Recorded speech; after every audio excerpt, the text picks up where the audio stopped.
Alors, nous sommes aujourd'hui le week-end de Pentecôte. Et pour introduire ce message, j'aimerais prendre un passage du livre des Actes. Le livre des Actes, c'est le livre des actions des apôtres. Ça veut dire c'est tout ce qu'ont fait les premiers chrétiens juste après que Jésus ne monte au ciel. Jésus est remonté et à ce moment-là, les apôtres sont partis dans le monde pour annoncer la bonne nouvelle de Jésus-Christ. Et donc, ils ont fondé, de fait, des églises petit à petit, un petit peu partout. Et donc, nous allons lire ensemble Actes 19, versets 1 et 2. Pendant qu'Apollos était à Corinthe, Paul, après avoir parcouru les hautes provinces de l'Asie, arriva à Éphèse. Ayant rencontré quelques disciples, il leur dit « Avez-vous reçu le Saint-Esprit quand vous avez cru ?» Ils lui répondirent « Nous n'avons même pas entendu dire qu'il y ait un Saint-Esprit. » Et l'histoire nous dit que donc il y avait des églises qui commençaient, qui s'implantaient un petit peu partout dans le bassin méditerranéen. Et ici, vous avez l'embryon d'une église. L'embryon, vraiment, ils étaient une douzaine d'hommes. C'est l'église d'Éphèse. Donc on connaît l'église d'Éphèse, il y a une épître qui est adressée à l'église, qui a été adressée beaucoup plus tard. Et donc 12 personnes, c'était une toute petite église, moins que ce que nous sommes. Toute petite église, un petit groupe. Et ils n'avaient pas encore le Nouveau Testament. Il n'était pas encore écrit. On n'avait pas recueilli ensemble toutes les lettres, les évangiles, etc. Soit ce n'était pas écrit, soit on n'avait pas encore tout mis ensemble. Donc ils n'avaient rien. C'était 12 disciples. Voilà, ils croyaient. Ils avaient dû entendre parler de Jésus, du Messie, parce que la connaissance, c'était juste le bouche à oreille. Ils avaient l'Ancien Testament, mais pour les choses du Nouveau Testament, c'était juste des bribes qui parvenaient. Et donc ces disciples n'avaient pas encore compris toute la vérité sur Jésus-Christ et sur le Saint-Esprit. Nous n'avons même pas entendu dire qu'il y ait un Saint-Esprit. Je ne sais même pas que ça existe. Ah bon ?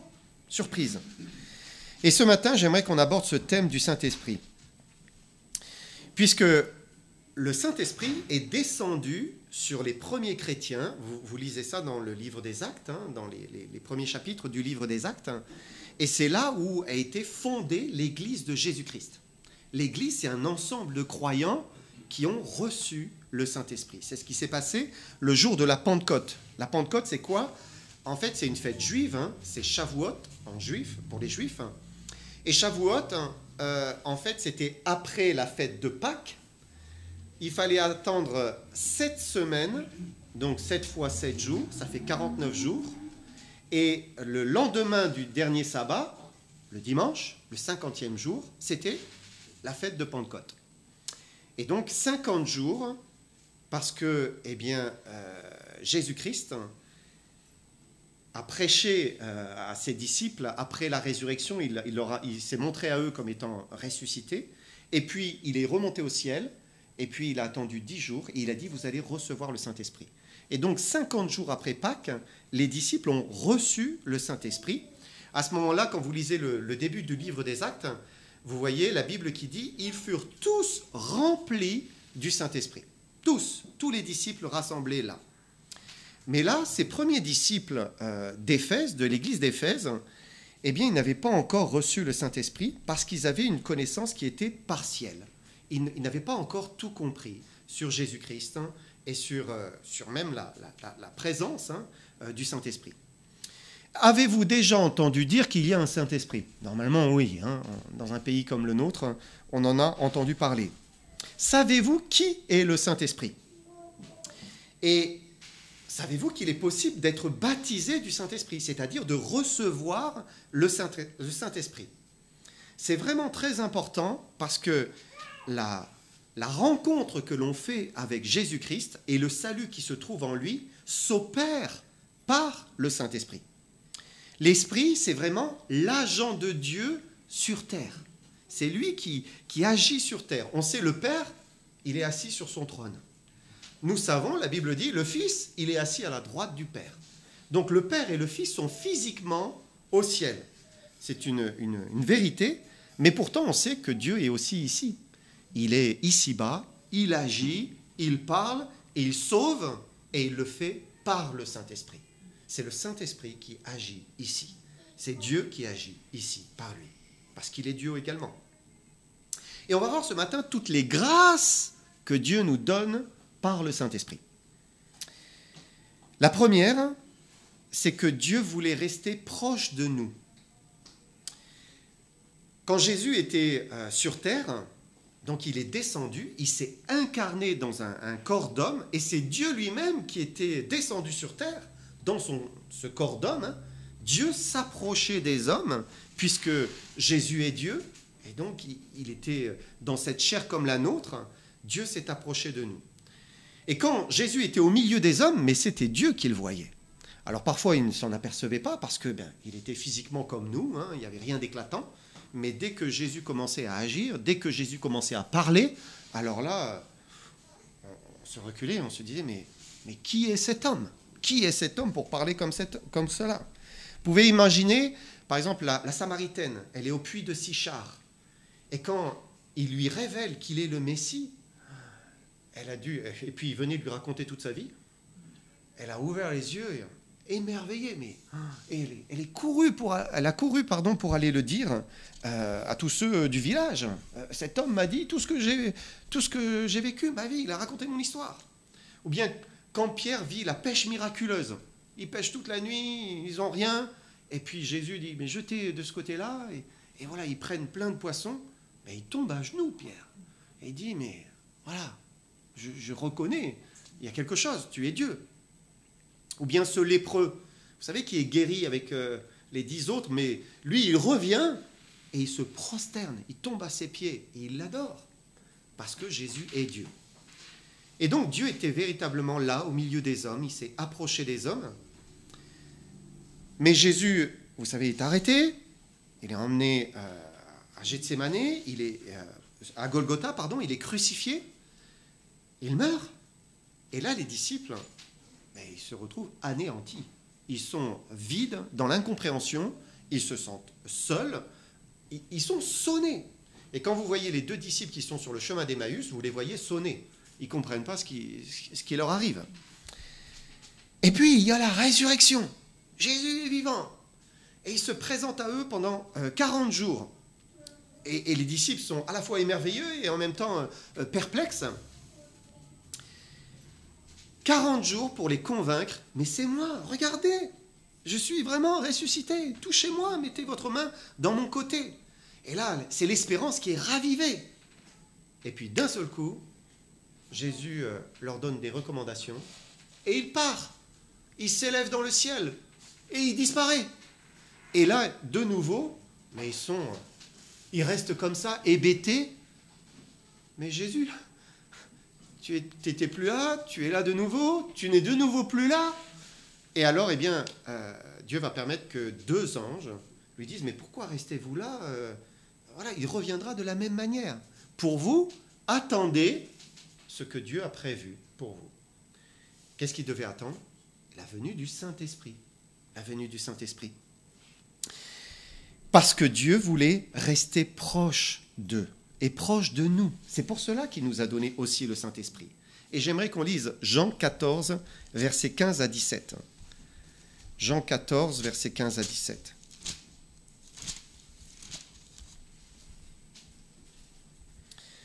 Il dit, « Si vous m'aimez, gardez mes commandements.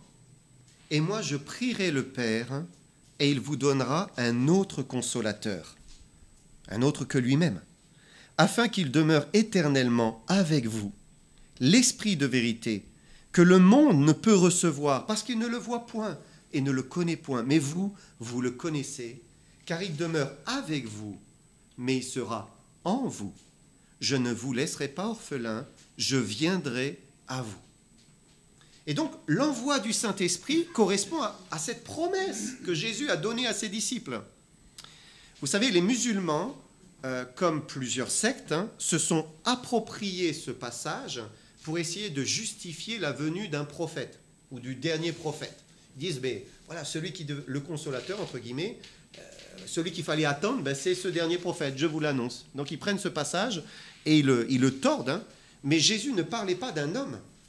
Quand il dit le consolateur, il utilise un mot grec qui est paraclète, et c'est celui qui se tient à côté de nous.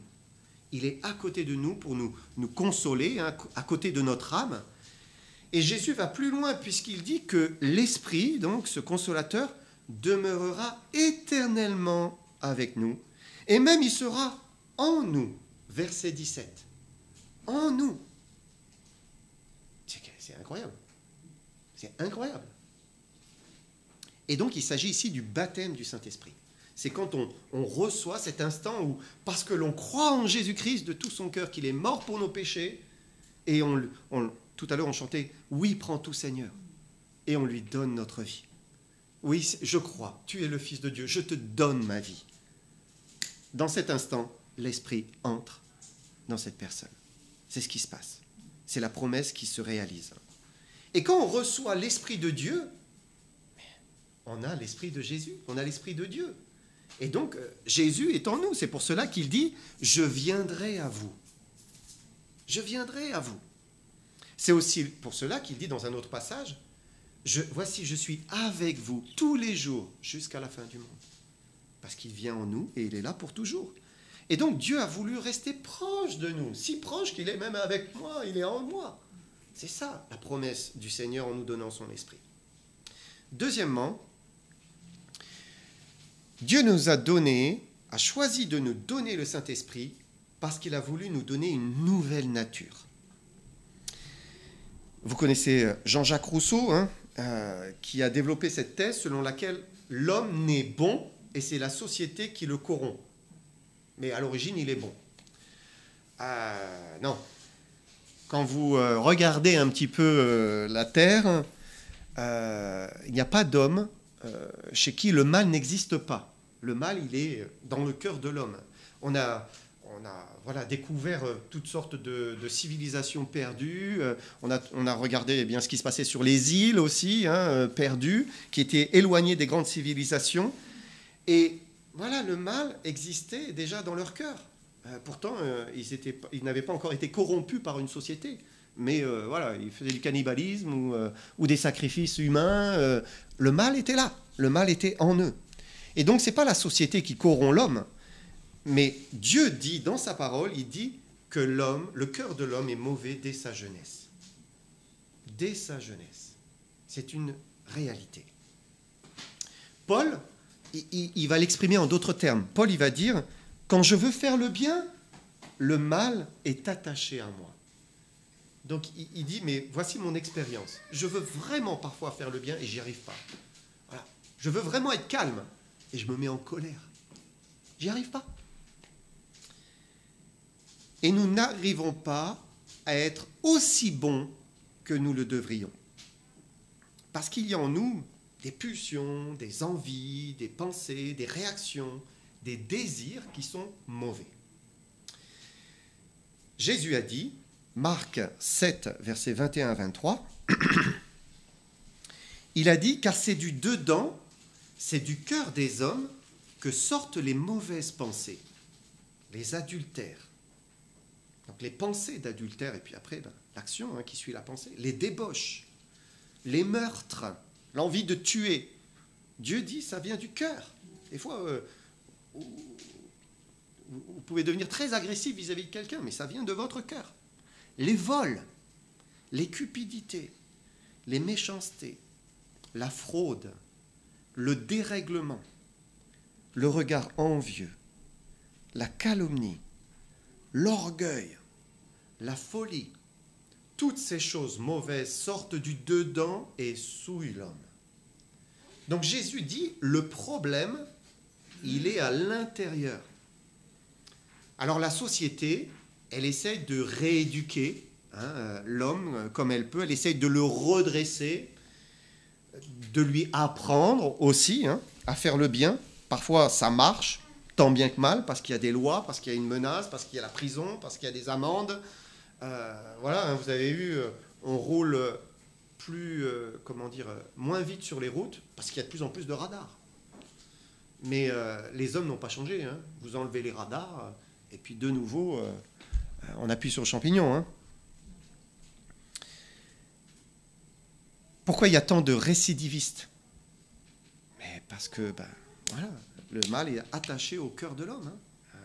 Pourquoi on retombe toujours dans les mêmes travers? Encore une fois, c'est la même chose. Et donc le problème, il vient du cœur. C'est le cœur qu'il faut changer. Alors Dieu a voulu tout recommencer avec du neuf. Voilà, hop, on rase tout. Vous savez que c'est comme un bâtiment qui est gangréné par quelque chose. Parfois on dit, mais ça vaut même pas la peine d'essayer de le rattraper. On rase tout, on refait les fondations, et puis on rebâtit avec du neuf. C'est ce que Dieu a voulu faire avec nos vies.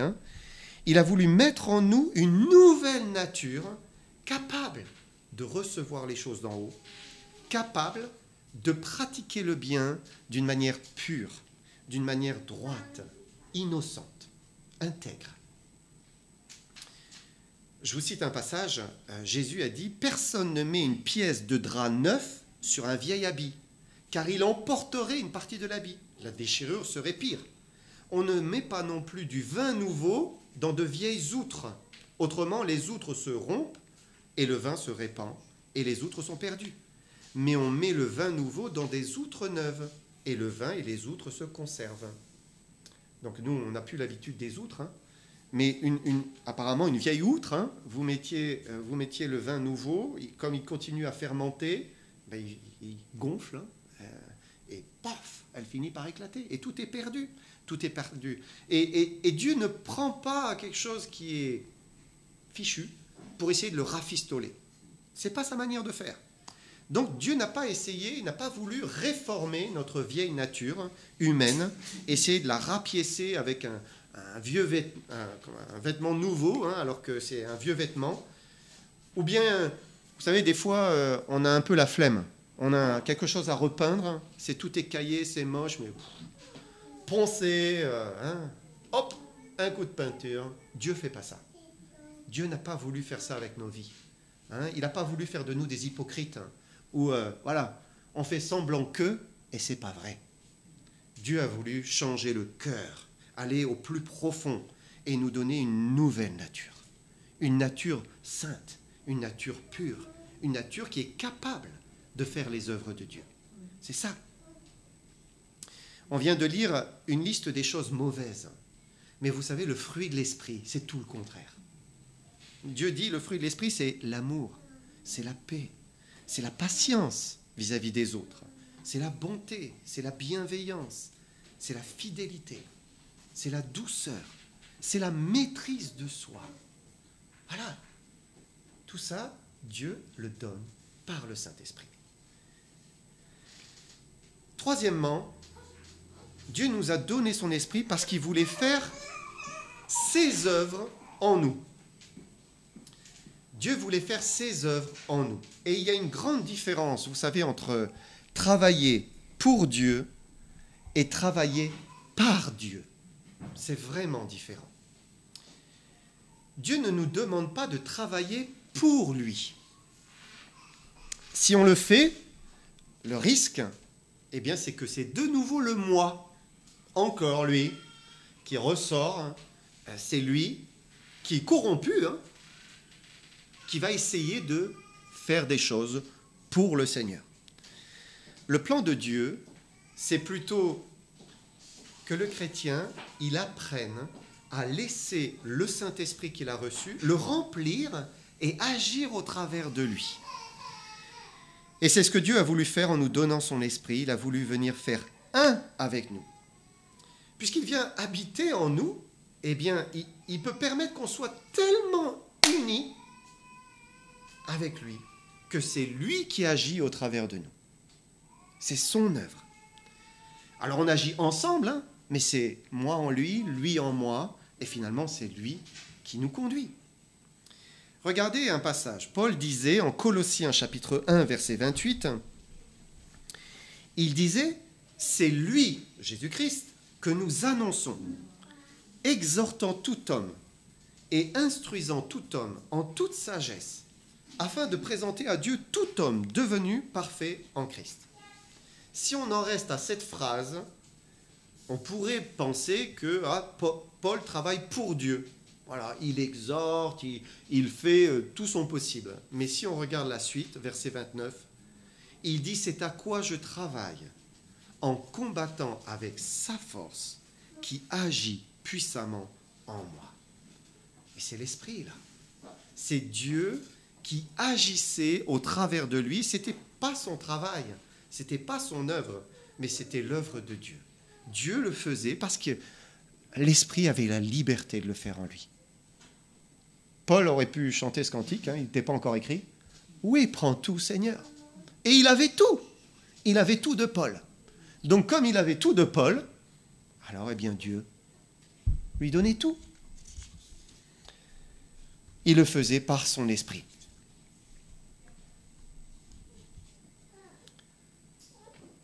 Un petit peu avant, Paul va dire aux Colossiens, Épaphras nous a appris de quel amour l'esprit vous anime.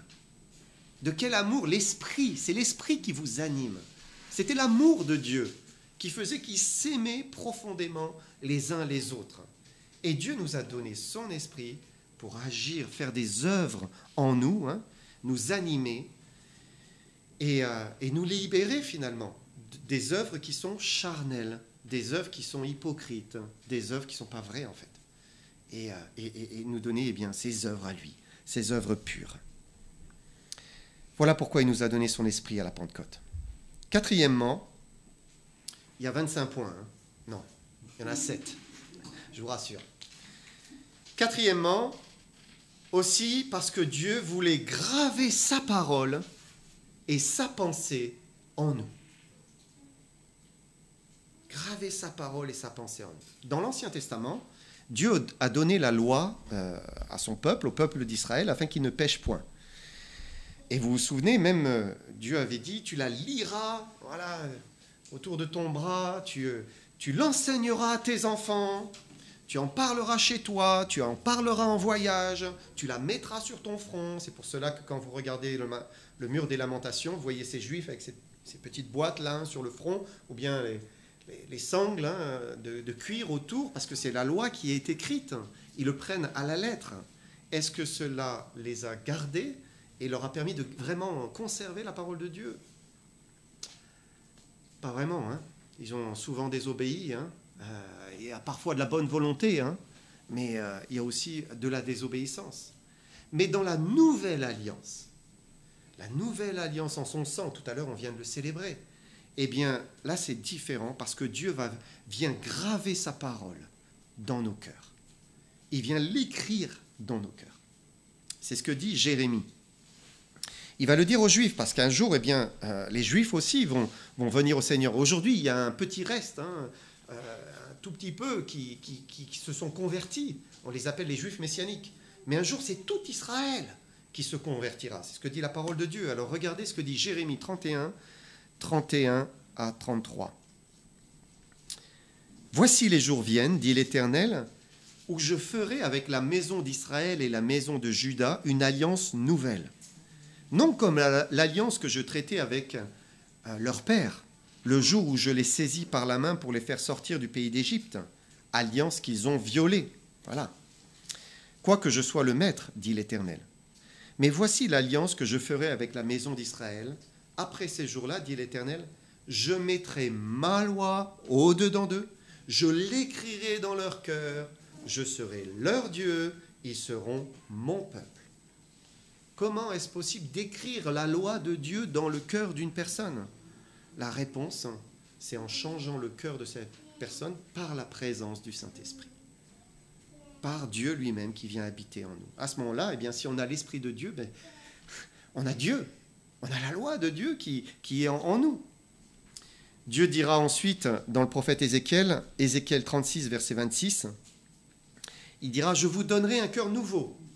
Je mettrai en vous un esprit nouveau. J'ôterai de votre corps le cœur de pierre. Je vous donnerai un cœur de chair. Je mettrai mon esprit en vous. Et je ferai en sorte que vous suiviez mes ordonnances et que vous observiez et pratiquiez mes lois. » Et donc là, vous le voyez redit encore clairement, et dans l'Ancien Testament déjà, Dieu met son esprit en nous et il grave en quelque sorte la loi sur notre cœur. Et celui qui est animé par l'esprit, il obéit naturellement à la loi.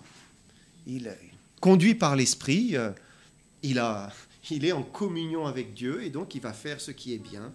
Il ne va pas transgresser la loi, il va être en accord avec elle Et il a cette nouvelle nature qui n'est plus dure comme une pierre, mais qui devient un cœur de chair, un cœur qui aime, un cœur qui pardonne. Et il fait la volonté de Dieu d'une manière volontaire, joyeuse. Alors attention, ça ne veut pas dire, bon bah c'est bon alors maintenant, j'ai plus besoin de ma Bible, j'ai la loi dans mon cœur, hop, je la range. Non, on a la nouvelle nature, mais on a aussi l'ancienne. Ça c'est une réalité, et tant que Jésus ne sera pas revenu nous prendre, eh bien on a toujours cette ancienne nature. Ça veut dire qu'il faut nourrir cette nouvelle nature. Et comment on nourrit la nouvelle nature? Eh bien par tout ce qui plaît au Saint-Esprit. Qu'est-ce qui plaît au Saint-Esprit? La parole de Dieu. Lire, méditer, écouter. Qu'est-ce qui plaît au Saint-Esprit? Chanter des cantiques, l'adorer, le louer. Qu'est-ce qui lui plaît? S'approcher de Dieu, prier. Qu'est-ce qui lui plaît encore? La communion fraternelle, le fait d'être ensemble avec les enfants de Dieu. Tout ça, c'est ce qui plaît à Dieu. Ça plaît à l'Esprit, et c'est là où l'Esprit, eh bien, veut vivre. Il nous remplit. Il nous remplit. Donc on a besoin de la parole de Dieu, mais elle est néanmoins écrite dans notre cœur. Mais ça va plus loin que simplement la loi de Dieu écrite dans notre cœur. Cinquièmement, Dieu voulait imprimer la face de Christ en nous. Imprimer sa face en nous. Et c'est pour cela qu'il nous a donné aussi le Saint-Esprit. Alors c'est lié avec le point précédent. Jésus est la parole. Et donc, en mettant sa loi, sa pensée en nous par le Saint-Esprit, Dieu a voulu mettre Christ en nous. Et par l'Esprit, Dieu veut nous changer au point que le caractère de Christ devienne petit à petit notre caractère. Nos pensées deviennent ses pensées. On réagit comme il réagirait. J'ai vu une vidéo avec les exosquelettes. Vous avez vu ça peut-être? C'est une sorte de, comment dire, une armure dans laquelle on rentre avec tous des micromoteurs, etc. Alors il parle de développer cela pour l'armée, pour que les soldats puissent courir longtemps sans se fatiguer, porter des charges lourdes. C'est la science-fiction qui devient réalité. Mais un exosquelette, il est rien sans la personne qui est à l'intérieur. C'est juste une coquille vide s'il n'y a personne à l'intérieur. Et en tant qu'être humain, nous sommes des enveloppes de chair habitées d'une âme. C'est ça, habitées d'un esprit. Et l'homme est capable du meilleur comme du pire, selon, on va dire, qu'il a une belle âme ou une âme exécrable. On en parlait, il y a des belles âmes, des personnes qui veulent faire ce qui est bien.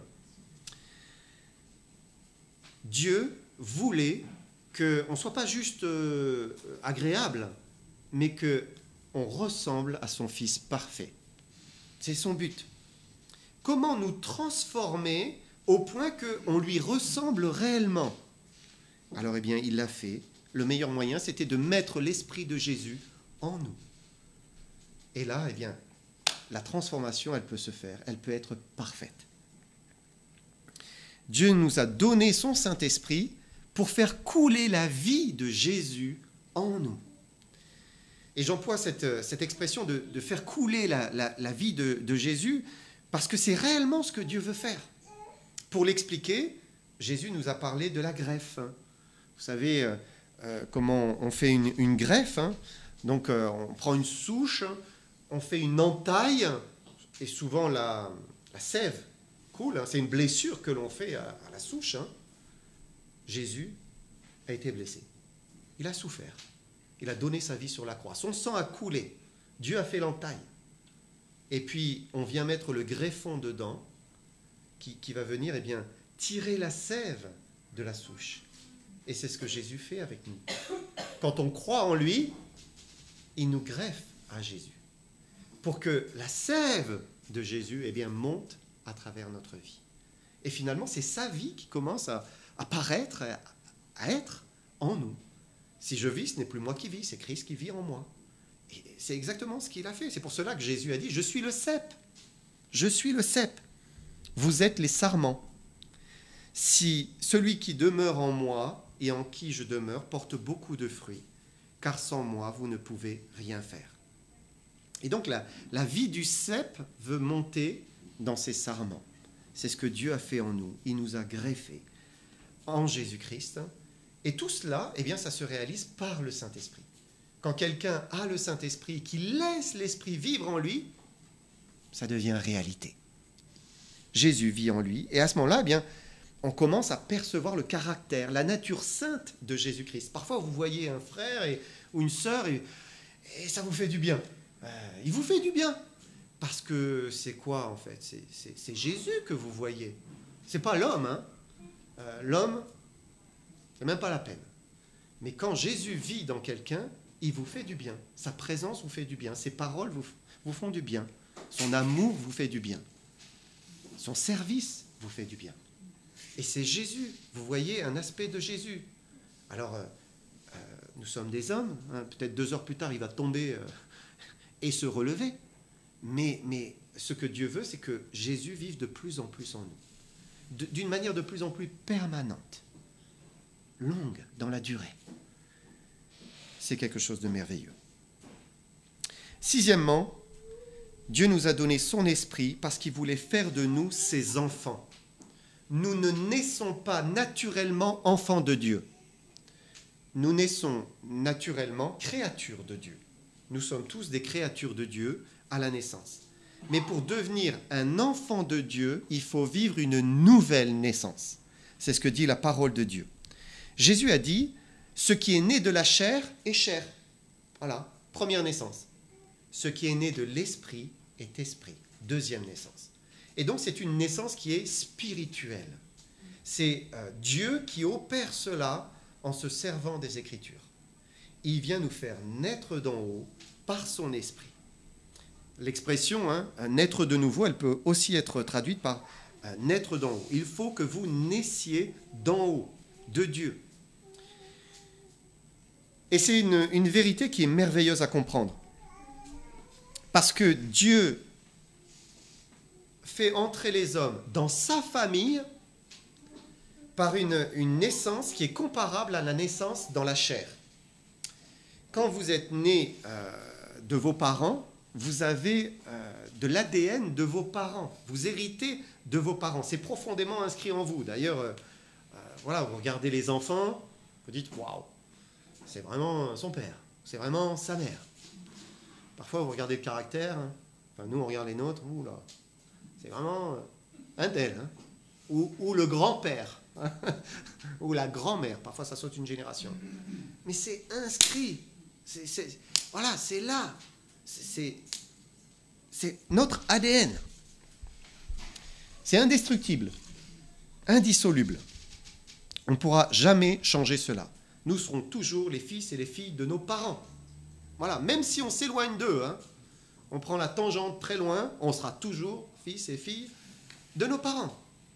Et Dieu nous a fait naître d'en haut, pour ceux qui le veulent, Dieu nous fait naître d'en haut. C'est une naissance qui est spirituelle, et c'est comme s'il inscrit son ADN spirituel en nous. Notre esprit humain est maintenant lié à l'esprit de Dieu. Nous lui appartenons. Romains 8, versets 14 à 16.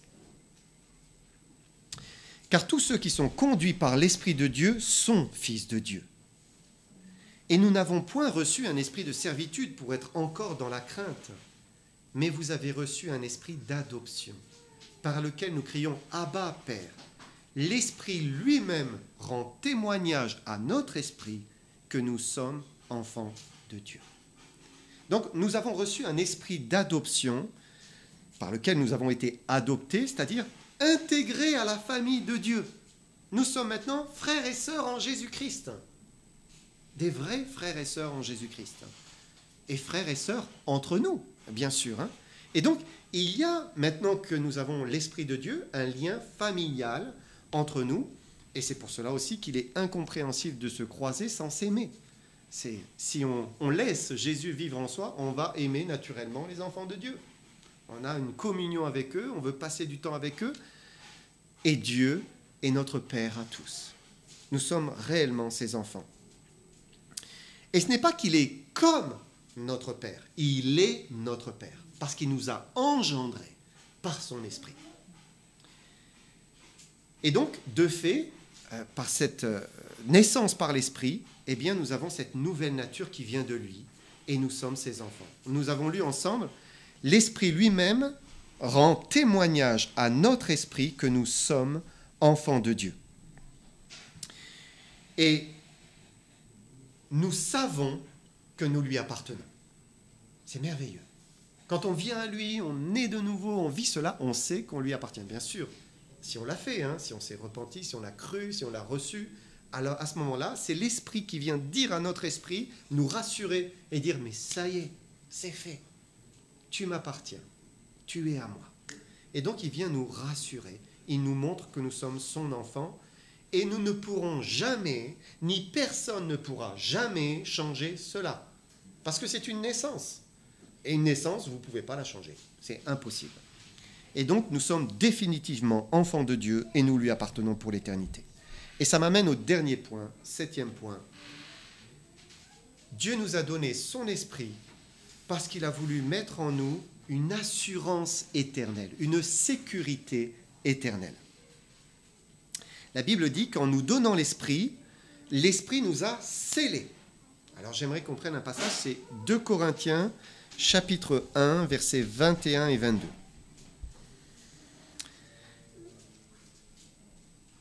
Il dit ici, « Et celui qui nous affermit avec vous en Christ et qui nous a oints, c'est Dieu, lequel nous a aussi marqués d'un sceau et a mis dans nos cœurs les arts de l'esprit. » Donc, Dieu nous a d'abord scellés. C'est comme on confirme ou on rend authentique un document au moyen d'un sceau officiel. Mettez un sceau officiel, ça y est. C'est authentique, c'est vrai, incontestable. Et nous appartenons à Dieu. Le sceau de l'esprit, c'est la preuve absolue. Nous appartenons à Dieu. C'est comme une marque inviolable. C'est comme un poinçon que l'on fait sur un métal précieux. Je ne sais pas si vous avez déjà regardé, si vous avez une alliance ou de l'or. Vous pouvez chercher le poinçon. C'est parfois tellement petit que c'est difficile à trouver. C'est vraiment, vous le cherchez, mais un expert, il le trouve tout de suite, et vous peinez. Eh bien, le Saint-Esprit, c'est une marque qui authentifie notre nouvelle identité, notre nouvelle nature, notre nouvelle appartenance. Nous sommes enfants de Dieu, et le sceau de l'Esprit, c'est la preuve absolue. Mais l'Esprit n'est pas seulement un sceau. La Bible dit ici qu'il est aussi des arts. Dieu a mis dans nos cœurs les arts de l'Esprit. Les arts, c'est un versement que l'on fait en vue de verser davantage. Je ne sais pas si vous avez réservé quelque chose pour les vacances, peut-être vous avez versé des arts. Si jamais vous n'allez pas en vacances, vous perdez vos arts. C'est ça, Et Dieu, il a versé des arts pour nous. Des arts où il nous dit, mais je vais vous donner l'éternité. Vous serez avec moi pour toujours. C'est le Saint-Esprit. Les arts de l'Esprit. Et donc, c'est la garantie que Dieu va nous donner l'éternité. Celui qui a le Saint-Esprit, mais ça y est, c'est sûr, il ira au ciel. Ça ne peut pas être autrement. Dieu ne peut pas faire autrement, puisqu'il nous a donné son Esprit. Ça veut dire que la perte du salut pour quelqu'un qui a vraiment accepté Jésus-Christ, elle est impossible. Impossible. Si vous êtes sauvé, alors vous l'êtes définitivement. Les arts de l'Esprit en sont la garantie. Maintenant, il y a encore plus à dire sur la personne et l'œuvre de l'Esprit, en celui qui croit. Mais j'aimerais terminer en disant que les premiers chrétiens réunis pour la Pentecôte, quand ils étaient ensemble pour ce moment, ils ne recherchaient pas le Saint-Esprit. Ils n'étaient pas en train de rechercher l'Esprit. Ils étaient unis ensemble à cause de Jésus-Christ. C'est Jésus-Christ qui les unissait. Et c'est ça qui est important. Ce qui nous unit, on vient de prendre la scène, c'est Jésus-Christ. C'est la mort de Jésus, c'est la résurrection de Jésus, c'est la personne de Jésus-Christ. C'est ça qui nous unit. Et à ce moment-là, dans cette unité, à la Pentecôte, Dieu a donné son esprit. Et ça devrait être la même chose pour nous. on doit s'occuper de Jésus-Christ. Aimer Jésus-Christ. Rechercher Jésus-Christ. Croire en lui. Je termine avec un dernier passage. Jean 7, versets 37 à 39. C'est Jésus. Il se lève, il dit, le dernier jour, le grand jour de la fête, Jésus, se tenant debout, s'écria, « Si quelqu'un a soif, qu'il vienne à moi et qu'il boive. Celui qui croit en moi, des fleuves d'eau vive couleront de son sein, comme dit l'Écriture. » Il dit cela de l'Esprit que devaient recevoir ceux qui croiraient en lui. Car l'Esprit n'était pas encore, parce que Jésus n'avait pas encore été glorifié. Donc Jésus n'était pas encore mort, il n'était pas encore ressuscité, la Pentecôte n'avait pas encore eu lieu. Mais il dit cela de l'Esprit que devaient recevoir ceux qui croiraient en lui. Et il l'a promis. Si quelqu'un a soif, si quelqu'un veut croire en Jésus, alors eh bien, il lui donnera l'Esprit. Dans l'instant. Est-ce que vous avez cru de tout votre cœur? Est-ce que vous avez reçu le Saint-Esprit? J'aimerais vous inviter, on va s'incliner dans la prière. Et dans ce moment de prière, s'il y a le moindre doute que l'Esprit de Dieu n'habite pas en vous, alors eh bien je vous invite à lui demander et à lui dire. Vous pouvez lui dire, Seigneur Jésus, oui, je crois en toi. Seigneur Jésus, je te demande pardon pour tous mes péchés. Seigneur, je te demande de me pardonner et de me changer complètement. Je te donne ma vie. Je veux vivre pour toi désormais. Sauve-moi. Donne-moi la vie éternelle. Seigneur, je te remercie de l'avoir fait maintenant. Au nom de Jésus-Christ. Amen. Que Seigneur vous bénisse.